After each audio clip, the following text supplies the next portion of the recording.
Hello बच्चों, कैसे हो आप लोग। उम्मीद करता हूँ आप लोग अच्छे होंगे और पढ़ाई मस्ती में कर रहे होंगे। Welcome back our YouTube channel model coaching classes. Today we will discuss about physics class 12th NCERT unit 9। ये चैप्टर अपना होगा क्या, 14 होगा। और जो ये अभी हम लोग चैप्टर पढ़ रहे हैं इसका नाम सेमीकंडक्टर है, अर्धचालक है। ठीक है ना, ठीक है ना। इसके बाद आज हम लोग पढ़ने वाले हैं बेटा।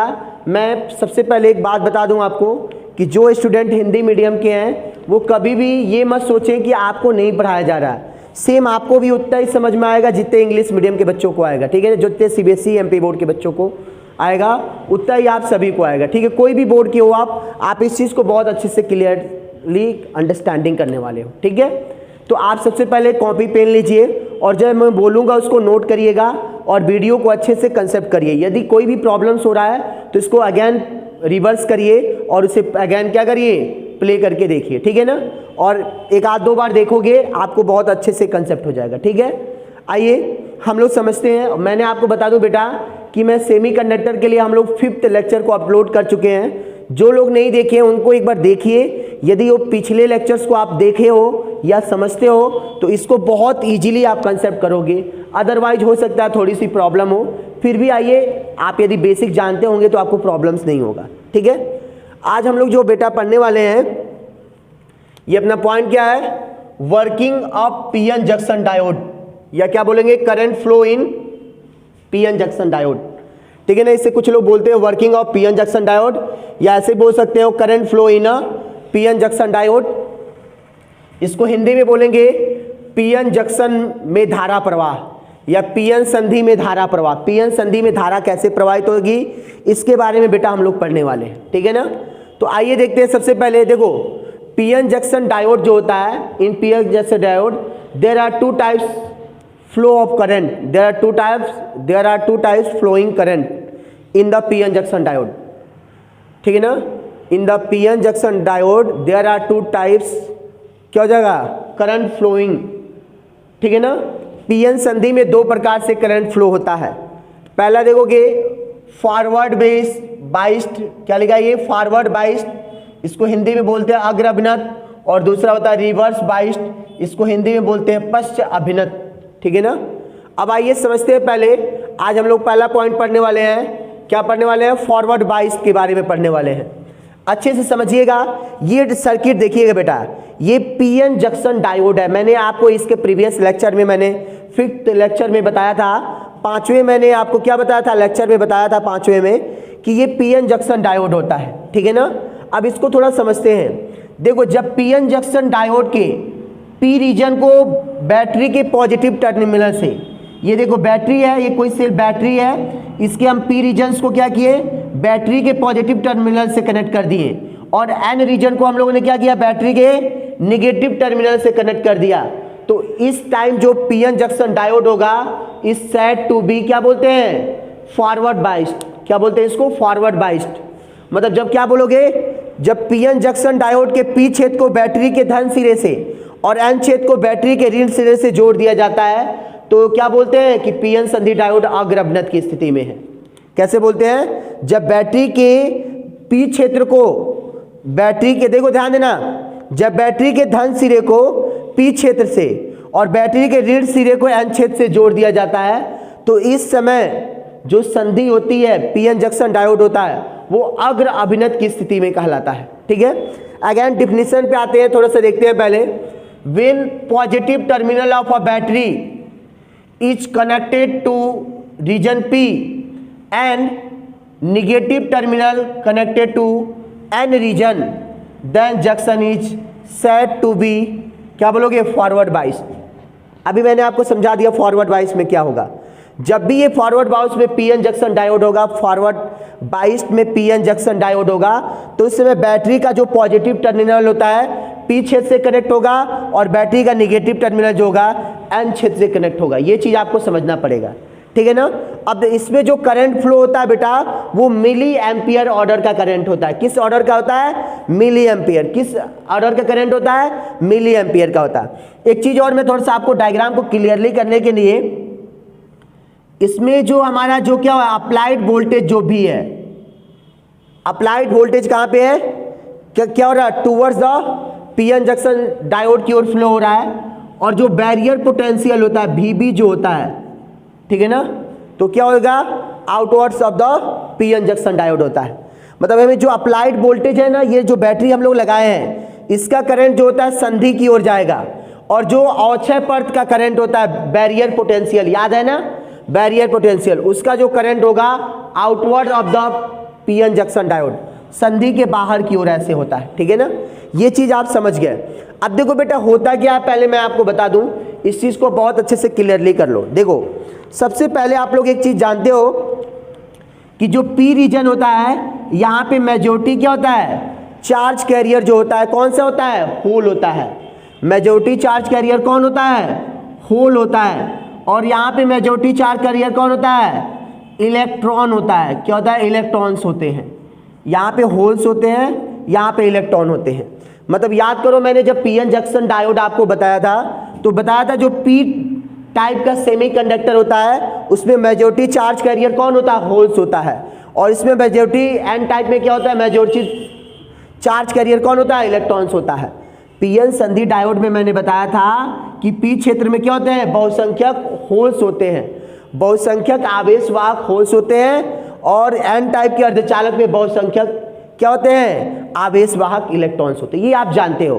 तो जैसे इसको बैटरी के कनेक्टिंग करोगे, मतलब ये पीएन जंक्शन डायोड को जैसे ही आप क्या करोगे, फॉरवर्ड बायस्ड में क्या करोगे, कनेक्ट करोगे, तो देखो बैटरी से क्या हो जाएगा, यहां से जो होल्स होंगे वो towards the positive terminal of battery की ओर मूव करने लगेंगे। जो बैटरी ये पी रीजन्स के होल्स होंगे towards the positive terminal of battery की ओर क्या करेंगे, मूव करने लगेंगे। जो ये पी क्षेत्र के होल्स होते हैं ना बेटा, ये क्या होंगे, ये संधि से दूर जाएंगे और बैटरी के पॉजिटिव टर्मिनल की ओर क्या होंगे, अट्रैक्ट मतलब टर्मिनल की ओर मूव करेंगे। लेकिन जैसे यहाँ पे होल्स आते हैं बेटा, होल्स भी पॉजिटिव होते हैं और बैटरी का पॉजिटिव टर्मिनल भी क्या होता है, पॉजिटिव होता है। तो ये जो होल्स है ना, ये रिपल होके कहाँ जाएंगे, टूवर्ड्स द जंक्शन की ओर जाने लगेंगे। अब यहाँ से देखो इलेक्ट्रॉन्स होते हैं बेटा, तो इलेक्ट्रॉन्स भी क्या करेंगे, बैटरी के क्या होंगे, टूवर्ड्स द निगेटिव टर्मिनल की ओर मूव करेंगे। ये जो इलेक्ट्रॉन है ये बैटरी के ऋण सिरे की ओर जाते हैं। लेकिन जैसे इलेक्ट्रॉन निगेटिव होते हैं और ये निगेटिव टर्मिनल भी है, तो जैसे ये जाते हैं ना बेटा, तो इसे ये रिपल कर देता है। क्यों कर देता है, इलेक्ट्रॉन भी निगेटिव और ये भी निगेटिव, सेम चार्ज रिपल करते हैं, तो ये रिपल होते हैं। और ये भी मतलब इधर जो होल्स है टूवर्ड्स द क्या हो रहा है, जो होल्स है टूवर्ड्स द जंक्शन जा रहा है, इलेक्ट्रॉन भी टूवर्ड्स द जंक्शन जा रहा है, ठीक है ना। अब एक बात को समझिएगा, इस समय यदि जो अप्लाइड वोल्टेज है और जो बैरियर पोटेंशियल है, ध्यान दीजिएगा, जैसे ही हमारा अप्लाइड वोल्टेज जो है वो बैरियर पोटेंशियल से लेस होगा, हमारे द्वारा जो अप्लाइड वोल्टेज है, ये जो अप्लाइड वोल्टेज है ये बैरियर पोटेंशियल से लेस होगा, तो ये जो होल्स और इलेक्ट्रॉन्स होते हैं ना, ये डिप्लेशन लेयर को, अक्षय पर्त को तोड़ नहीं पाएंगे। मैंने क्या बताया, आरोपित जो वोल्टेज है और यदि रोधिका विभव से कम होगा, हमारा जो लगाया गया बैटरी का वोल्टेज है वो रोधिका विभव से कम होगा, तो ये जो होल्स और इलेक्ट्रॉन होते हैं अक्षय पर्त को तोड़ नहीं पाएंगे, अक्षय पर्त को तोड़ नहीं पाएंगे। लेकिन जैसे ही हमारे द्वारा जो अप्लाइड वोल्टेज है और जो बैरियर पोटेंशियल से ज़्यादा होगा, मतलब यदि हम ये अप्लाइड पोटेंशियल को इंक्रीज कर दें, तो जैसे इंक्रीज करेंगे और जैसे इसकी वैल्यू बैरियर पोटेंशियल से इंक्रीज होगी, ठीक है ना, तो ये जो होल्स और इलेक्ट्रॉन्स होते हैं ये डिप्लेशन लेयर को डिस्ट्रॉय कर देते हैं, डिप्लेशन लेयर को ब्रेक कर देते हैं, तोड़ देते हैं।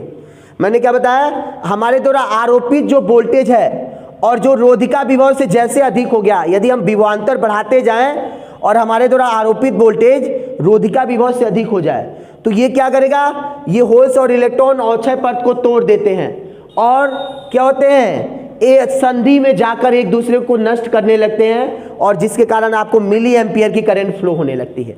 जैसे ही बेटा अप्लाइड वोल्टेज ये ग्रेटर हो जाता है बैरियर पोटेंशियल से, तो ये जो होल्स और इलेक्ट्रॉन्स होते हैं ना, ये क्या करते हैं, डिप्लेशन लेयर को ब्रेक कर देते हैं, ठीक है, डिस्ट्रॉय कर देते हैं और ब्रेक करके होल्स और electron toward the PN junction diode में मूव करते हैं और एक दूसरे को डिफ्यूज करते रहते हैं, एक दूसरे से रिएक्ट करके डिफ्यूज करते रहते हैं, जिसके कारण क्या होता है, डिफ्यूज करने के कारण इसमें मिली एम्पियर की करंट क्या होने लगती है, फ्लो होने लगती है।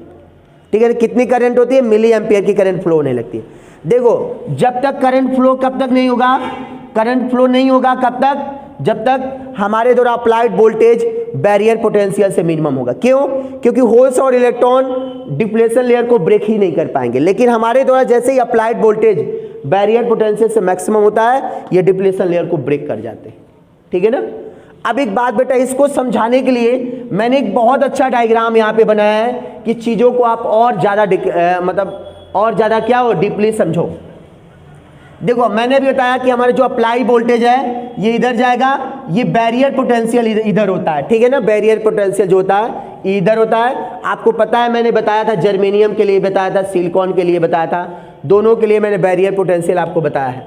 ठीक है, अब एक बात को समझना है थोड़ा सा यहाँ पे, ये बताइए,